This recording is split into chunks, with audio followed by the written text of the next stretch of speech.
I brought an unbound volume by Edward Curtis when he made a trip to Alaska late in his life, like in the 1920s.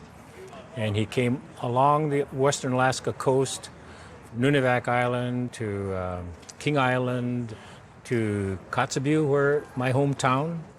And he also went up to Selwyn and to Noatak. It turns out that one of our relatives was his translator. And so these photographs basically are in my hometown area, and some of the people I actually knew. Edward S. Curtis, 1868 to 1952, was a renowned American photographer and ethnographer, best known for his monumental project, the North American Indian. The project, carried out by Curtis between 1907 and 1930, aimed to preserve the images, customs, and way of life of Native American tribes before many of their traditions disappeared. The work consists of 20 volumes of text and 20 large photographic portfolios. In total, the project includes more than 2,200 photogravures and nearly 5,000 pages of text. Because of its high cost and large scale, the edition was limited. Only about 200 to 300 sets were originally produced. At the beginning, Edward Curtis received financial backing from J.P. Morgan, who provided an initial grant of $75,000 to start the project. The actual cost to complete the project far exceeded the original estimate, and Curtis continually faced financial difficulties throughout its execution. Today, most surviving sets and prints are housed in libraries, museums, and prestigious private collections. This is the final volume in the series, published in 1930. Due to its rarity and historical significance, these volumes are often highly valued at auctions and appraisals. I got those in San Francisco. There's a fancy hotel that's been there forever, and within a block or so was this kind of like an antiquarian bookshop. And do you remember how much you paid at the time? I mean, that was many years ago. I couldn't have paid much because I was a young legislator with no family, and that was before oil, so we didn't have any money. so it couldn't have been much. Each photograph by Curtis, especially those depicting the Arctic regions or Inuit life, is highly valued among collectors of historical photography, fine art, and ethnography. However, to determine an accurate appraisal, factors such as the condition of the print durability, mold damage, whether it is an original or a reprint, copyright status, provenance, and authentication must be considered. Probably expecting to see it go for around $10,000 at auction if everything is in really good condition, which I think that they are. That's wonderful. Yeah. Ah, great. It's a print of Buffalo Bill. It was given to my great-grandfather. He immigrated from Italy to Pueblo, Colorado, and they lived on the mesa and then went by wagon train to Greenhorn. They had bought some property there. It had a well. It was the only water between Pueblo and Walsenburg on the old highway. This portrait depicts Buffalo Bill William F. Cody, 1846 to 1917, one of the legendary figures of the American Wild West. Rendered in pastel on a dark background, the artwork captures an older man with long silver hair, a thick mustache, bright eyes, and a confident smile. He is dressed in a dark coat and white shirt, topped with the wide-brimmed hat that became part of his iconic image. The painting holds not only artistic value, with its traditional portrait style and soft, expressive strokes, but also deep historical significance. It preserves the image of a cultural icon whose Wild West shows shaped the world's imagination of frontier life in the late 19th century. Through its focus on character and expression, the portrait conveys both the rugged charm and enduring legend of Buffalo Bill. You can see that it was printed by the Courier Litho Company in Buffalo, New York, and it's dated 1907. Okay. So this is a 1907 lithograph, and Bill, although he died in 1917, by 1907 his career was not as large as it had been a few years prior to that, but he was still performing.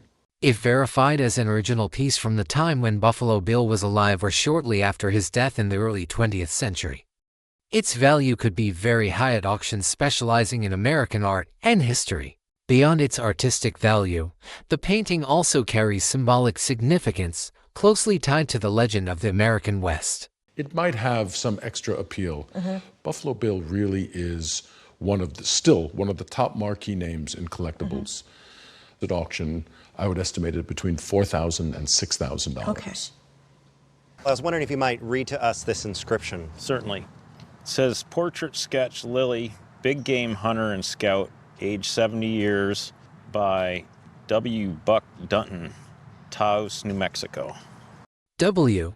Herbert Dunton was a renowned American painter closely associated with the subject of the American West. Born in 1878 in Maine, he showed a passion for drawing and nature from an early age. Before becoming a professional artist, Dunton worked as a cowboy and hunter in the West, which gave his artworks an authenticity and richness of lived experience. He later studied art in Boston and New York and worked as an illustrator for several prominent magazines in the early 20th century. In 1912, Dunton moved to Taos, New Mexico, where he became one of the founding members of the Taos Society of Artists, a pioneering group that introduced the imagery of the American West and native culture to a wider audience. Dunton passed away in 1936, leaving behind a body of work of great value, now housed in major American museums and highly prized by international art collectors. Dunton is on a, we don't know where it's going to stop, rise in value. Even though this is only 7.5 by 5 inches, it's a little oil on canvas. The painting holds not only artistic value but also reflects the image of the American West in the early 20th century. Dunton and the artists of the Taos Society played an important role in shaping the vision of the West in American art and culture, and this work stands as a clear testament to that legacy. Conservatively, I would say it's worth about $12,000 to $18,000. Okay. Well, good. I'm glad it's not worth more than that. That way we can hang on to it. We've put together a little Bob Ross Appreciation Society today. So I'm a fan, and I actually didn't think that I'd ever possibly either see one in person or ever have a hope of perhaps finding one for sale somewhere. They just never come up for auction, and trust me, I keep my eyes out. This is kind of a big deal for me personally. I watched when I was a kid, and he's the reason I picked up a paintbrush for the first time. So people have a very emotional connection. Look, I'm tearing up. People have such an emotional connection to Bob. Bob Ross, 1942 to 1995, was an American painter, art instructor, and television host, best known for his show The Joy of Painting, which aired from 1983 to 1994. He became widely recognized for his gentle voice, calm demeanor, and ability to inspire people to believe that anyone could learn to paint. Ross's artistic style is closely associated with the wet-on-wet technique, which allowed him to complete a landscape painting in a short amount of time. There is a bonanza of Bob Ross paintings in Alaska that I'm so excited to find out about because I didn't know. One of the things I wanted to point out is he actually specifically says on the stretcher stamps that all of your paintings have, which is how we know these are his from the 70s, he calls them Alaskan oil paintings because that's what they were back in the day. His works often depict the majestic beauty of American nature, particularly Alaska where he once lived, and drew much of his inspiration. Snow-covered mountains, tranquil lakes, dense forests, and vivid auroras are recurring themes in his paintings, beyond creating art. Ross conveyed positivity, relaxation, and the joy of creativity, making him a cultural icon whose influence continues to endure today. Paintings from the TV series sell in a certain range. There was one that recently did $41,000, and the most expensive one that we've heard of was from the very first TV show, and that did 6 figures. Oh my gosh. From humble beginnings came The Joy of Painting, which was obviously a beloved franchise for PBS, so we're keeping it in the family today. I paid $300. It was not long after I graduated college, so it was a lot of money for me, and it was my first really big purchase. I grew up in the Japanese immersion program locally and studied Japanese and Chinese through college, and I'm actually now a local Japanese teacher. So I've always loved the art and the culture and the language. This exquisite table features a striking decoration of a dragon and phoenix, with the pearl of wisdom, sometimes called the flaming pearl, at the center. The surface has a rich dark caramel tone infused with tiny flecks of gold, bordered by a rope twist and brass outlines. Its polished, speckled surface is made from sea turtle shell, a rare material, though regulations on its trade should be carefully checked today. A remarkable example of craftsmanship, the table also reflects the artistry of lacquer work, one of Japan's great cultural achievements, created between 1910 and 1945, when Korea was under Japanese annexation. This piece likely embodies both Korean skill and Japanese influence, intended for appreciation by audiences in both cultures. The symbolism is indicating marital harmony.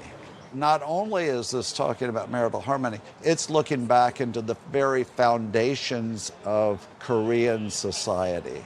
I think for insurance purposes, I'd value this at $3,000. Wow. Oh my goodness. I'm so glad you brought this instrument in today. I didn't think I would ever have a chance to see one.